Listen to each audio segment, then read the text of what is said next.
வணக்கங்க. ரேப்பிடோ பற்றி நான் நல்லதையும் சொல்லணும், கெட்டதையும் சொல்லணும். நல்லதை ஃபஸ்ட்டு சொல்லிடுவோமே.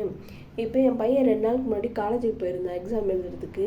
அப்போ அங்கேருந்து ரயில்வே ஸ்டேஷனுக்கு போகிறதுக்கு 80 ரூபா கேட்டாங்க சாதா ஆட்டோக்காரங்க. அதே ரேப்பிடோக்காரங்க என்ன சொல்கிறாங்க, திருநெல்வேலியிலேருந்து ஆவடி வர்றதுக்கு நம்ம வீட்டு வர வரைக்குமே 80 ரூபா தான் கேட்குறாங்க. இது எவ்வளோ கம்மியாக இருக்குது பாருங்கள்.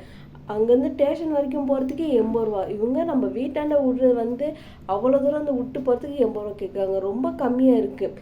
அப்புறம் என்ன ஆகுது, கெட்டது என்னென்ன இதை பற்றி சொல்லணும்னு நினைக்கிறேன்னா, நீங்கள் இப்போ அவசரமாக எங்கேயோ போகிறீங்கன்னா அவங்க நம்ம போட்டுக்கிட்டே இருந்தால் அவங்க கேன்சல் பண்ணிக்கிட்டே இருப்பாங்க. ஏதோ ஒருத்தவங்க தான் எடுப்பாங்க. இது இப்போ கிட்ட இருக்கனால என் பையன் அன்றைக்கி என்ன சொன்னான்னா, எனக்கு போகும்போதும் உடனே போட்டேன், எனக்கு வந்துருச்சு. திருப்பி நான் வீட்டுக்கு வரும்போது உடனே போட்டேன், வந்துருச்சின்னு சொன்னோம். ஆனால் நாங்கள் ரொம்ப தூரத்துக்கு போட்டிருந்தோம் அன்றைக்கி. எங்கன்னா நாங்கள் ஆவடியிலேருந்து திருவெற்றூர் வரைக்கும் போகிறதுக்கு போட்டனால அது ரொம்ப தூரம் இல்லை. அதனால கேன்சல் ஆச்சா என்னன்னு தெரில, கேன்சல் ஆகிட்டே இருந்துச்சு. அப்புறம் ரொம்ப இங்கே இருக்க ஆட்டோக்காரங்ககிட்ட நாங்கள் கேட்டால் அதுக்கு ரொம்ப சார்ஜ் சொல்கிறாங்க. அது ரேப்பிடோவில் ரொம்ப கம்மியாக இருக்குது. அதனால நாங்கள் எப்போவுமே இனிமேல் வெயிட் பண்ணி அது எத்தனை வாட்டி கேன்சல் ஆனாலும் ரேப்பிடில் தான் நாங்கள் போகணுன்னு நாங்கள் முடிவு பண்ணியிருக்கோம். பொறுமையாக இருந்து இதுதான் கெட்டதுன்னா, நீங்கள் பொறுமையாக வீட்டில் உட்காந்து போட்டு ஒரு கேன்சல் ஆனால் கூட பொறுமையாக இருந்து நீங்கள் பண்ணிங்கன்னா அது உங்களுக்கு கிடச்சிரும். இதில் ரொம்ப கம்மியாக இருக்குது. இப்போ நீங்கள் எப்போயுமே இப்போ கிட்டனா வந்துடும்னு நினைக்கிறேன்.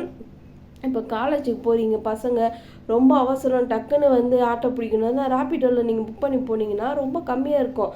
அழகாக பின்னாடி பைக்கில் ஏறி நீங்கள் போய்க்கலாம். அந்த ஆப்பு வேணால் நீங்கள் டவுன்லோட் பண்ணி வச்சுக்கோங்க. இது நான் ரேப்பிடோக்காரவங்களுக்காண்டி நான் சொல்லணுன்னு அவங்கக்கிட்ட காசு வாங்கிட்டு அப்படி அவங்கள பற்றி சொல்லணுன்னு நான் சொல்லவே இல்லை. அந்த மாதிரிலாம் நான் யார்கிட்டையும் வாங்கிட்டு சொல்லலை. நான் எப்பயும் போல தான் இதில் நல்லது என்னது கெட்டது என்ன நான் எப்பயுமே உங்கள்கிட்ட சொல்லிடுவோம்ல. நான் அனுபவிக்கிறதெல்லாம் உங்கள்கிட்ட நான் ஷேர் பண்ணிக்கிட்டு இருக்கேன். அதே மாதிரி தான் இதையும் நான் ஷேர் பண்ணிக்கிட்டு இருக்கேன். இது அந்த மாதிரி தான். நீங்கள் கிட்டனா கூட உடனே வந்துடும்னு நினைக்கிறேன். நீங்கள் இதை ட்ரை பண்ணி பாருங்கள். இது ரொம்ப ஈஸியாக இருக்குது. இப்போ நம்ம எங்கே போகணுன்னா டக்குன்னு இந்த மாதிரி புக் பண்ணிவிட்டு நம்ம கூட ஒரு ஆள் வர மாதிரி எவ்வளோ தூரம் போனாலும் நம்ம ஏறி உட்காந்து நம்ம ஓட்ட வேண்டியதே இல்லை. அவங்களே நம்மளை கூப்பிட்டு போகிறாங்க. ஆனால் ரொம்ப கம்மியாக இருக்குது. நன்றி.